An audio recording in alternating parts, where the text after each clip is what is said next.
What's up, YouTube fans? Today we're going to take a look at the Magic Square Spock A, or their version of a Legend Scale Shockwave, done mainly re-released to support the Lord of War, or their version of Bruticus, as a gun. So this was sent to me somewhat of a gag gift from Dr. Diecast. Since we didn't get a gun for Lord of War, and I complained about it in the review, he sent this to me.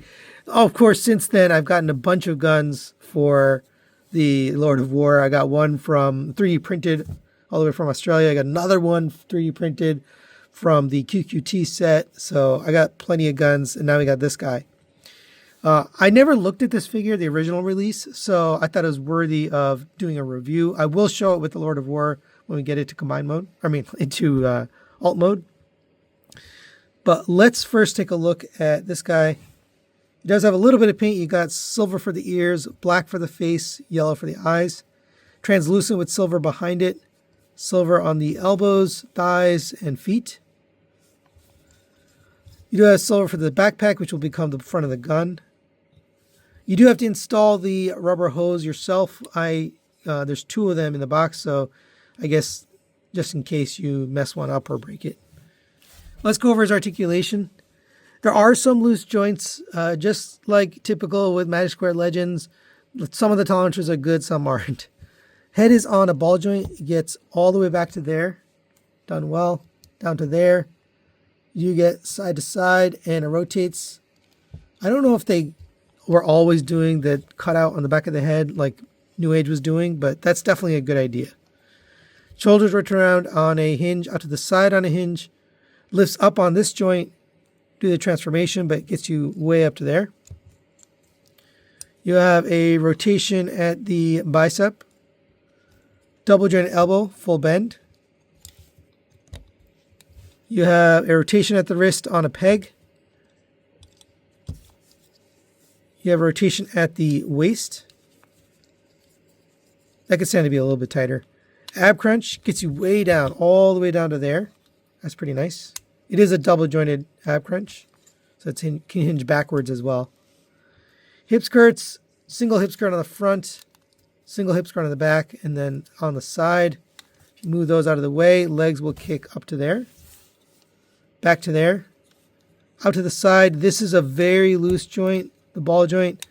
This is a brand new figure, by the way. I did do an unboxing for my members, but this is some of the issues I've got with Magic Square. Nice tight elbow, nice tight shoulder, and then a super loose leg, which actually causes frustration during posing, because often his legs will move and you don't want it to. If I was going to have a loose joint, I prefer it at the elbow than at the leg. But double jointed knees gets you up to there. Nice silver here too. You have ankle tilts side to side, forward and backward. Accessory-wise, we get quite a few things, but I'll start off with this backpack cover. You do need to configure this out of box. It's supposed to go up and clip in right here. It does not feel good. You have to kind of bend the plastic, and it has to tab in here. So you push this up while getting it to clip in. You want to push that in as far as you can go, and then same with this one. Push up. It is nylon, so it has a little bit of flex to it. The other thing is this hose, once you attach the backpack, it kind of crushes the hose. So I don't know if the 2 are meant to be used together, but I'll show it to you. So this will fit right in here. The little wing here, or clip here, will go through that slot. It's a very tight fit. You got to have it perfectly square. Get the top in and then slide it in. It is snug, really snug. And then we can get this tabbed in. Now you can see it's kind of crushing the hose. And there's no other spot to reattach it. So I'm not sure. I'm not sure what they were thinking with that. But there it is. It does look nice with the backpack. We also get some other accessories. So we get his blaster done in purple plastic with silver for the end. I did have to glue this on. It was falling off when I first got it. Now it's nice and tight. This will fit in the hand. And that's a good looking version of himself. Yeah. Always a little gag there. Then we get a ton of alternate hands. So we get a set of these clear hands, and you can just swap out the whole handle or just the hand. I think it makes more sense to swap the entire wrist. So you get this clear look. And we also get, if we use this adapter, we can use the hands to get a clear fisted hand. We get a open gripping hand.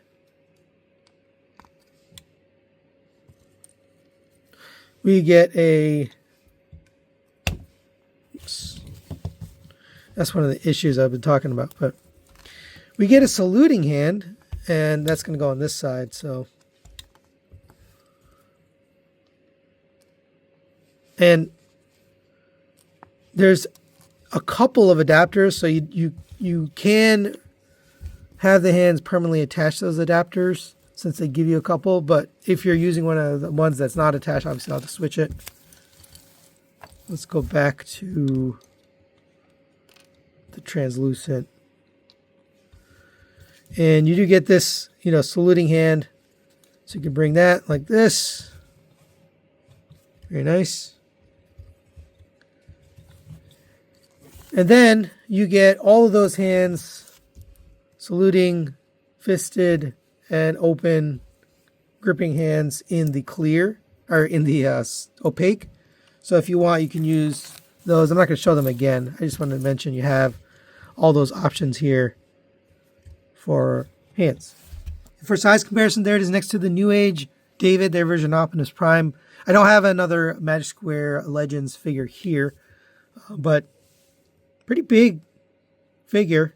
Comes up just short of the top of his Optimus's head. All right, now let's get Spock transformed into gun mode.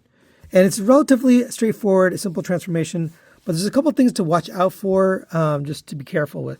So first, we're going to take off this backpack, so extend it out all the way. We do have to remove this cover if you're using it. I recommend a spudger and just wedge it out here. Don't pull on this. It just feels like it's a little too thin to pull it out. And then go ahead and set this aside. We don't need that. We do have to detach these from here. Earlier when we put that backpack on, we had to attach these. And these are very difficult to get unattached here. I don't know if there's like a mechanism, but I've often got them detached from the armatures, and you don't want to do that because it's hard to put back on once you get it detached from the armature.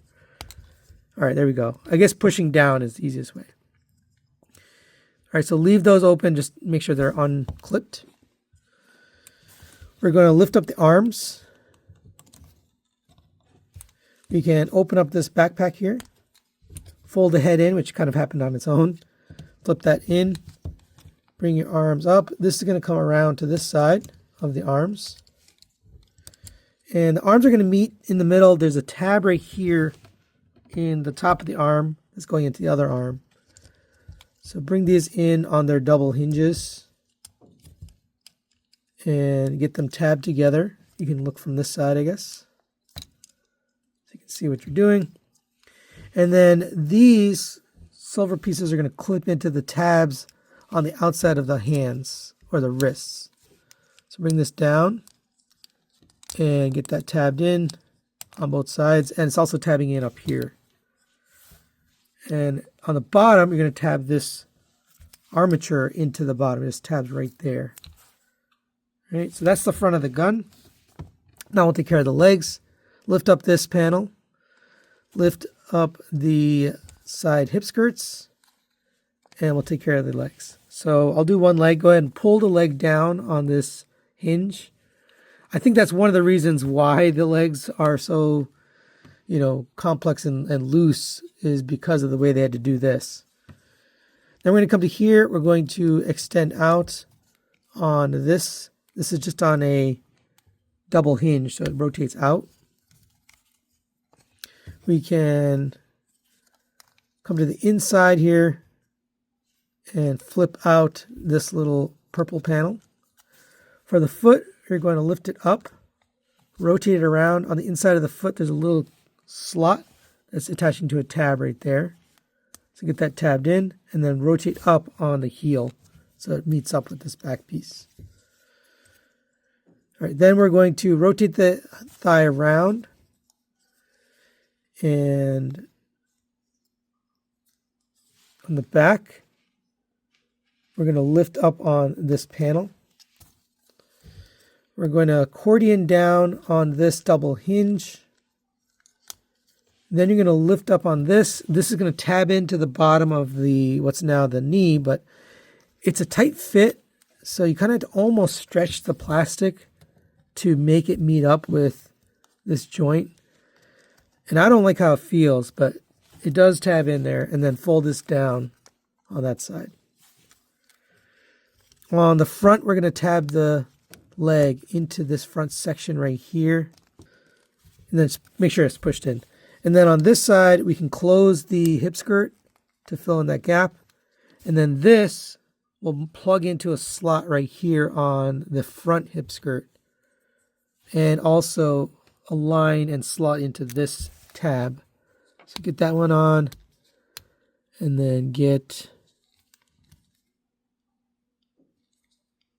this plugged in right here in the middle of the crotch. This is a slot. And that's basically one side done.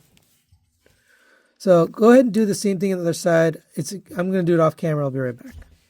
All right, last couple steps here. We're just going to tab everything in. There's a tab here, under here, on the front. And I think that's it. So get all of those clipped into place. It is a nylon plastic, so sometimes it kind of, it's a very adjustable fit, so it does move on you a little bit. Also make sure this handle is pushed up into here and that this is rotated straight. All right, there is Spock in gun mode. And it does look pretty good. You got the silver end here with the translucent purple for the sight or the target, whatever. Nice silver handle. The feet are also silver, so it kind of continues on. It does fit in the hand pretty well. This looks good also. Here it is next to the little minigun, in case you wanted to see that. And I do find that the ab or the waist rotation does kind of, it should be a little bit tighter. There's nothing really locking it. So just make sure that's straight. But other than that, pretty good gun mode. All right, and for comparison, here it is with the Magic Square Lord of War, their version of Bruticus. And I do have the QQT Studio kit on it, but the torso and the hands are the same as the original. And here's my 3D printed gun. You can see it's actually a little bit bigger than this 3D printed design in this specific one, but yeah, obviously you can print it at any scale. But it does have a slot here that will fit right into the hand. It's a tight fit, so make sure you line that up and then get the fingers around it. The fingers don't quite go all the way around the handle. They kind of stay right here. And one of the reasons I really like this 3D printed gun is the fingers go around and the trigger finger goes around the trigger. So it does look good with the Magic Square Lord of War. I just prefer a gun like this. I still think they should have included it in either the Toon kit or with the original. But there you go. It does work with the Lord of War for display. So final recommendations on the Magic Square Toys Spock A version. I'm going to give this guy a 4 to 5. I'll recommend it. Overall, it's not my favorite version of Shockwave. I prefer the New Age. But it does the job. It looks decent in robot mode. And it works as a gun, especially for the Lord of War, their version of Bruticus, which I think most people who are buying this are probably going to use it for that. Right, that's the main draw. Now, I do think that the joints could have stood to be a little bit better in the robot mode, especially the legs. Getting this pose took a little bit just because those thigh joints are a little bit on the loose side. But other than that, I think overall it's a pretty good figure. That's it for today. Thanks to Dr. Diecast for sending this. Thanks for watching. We'll see you next time.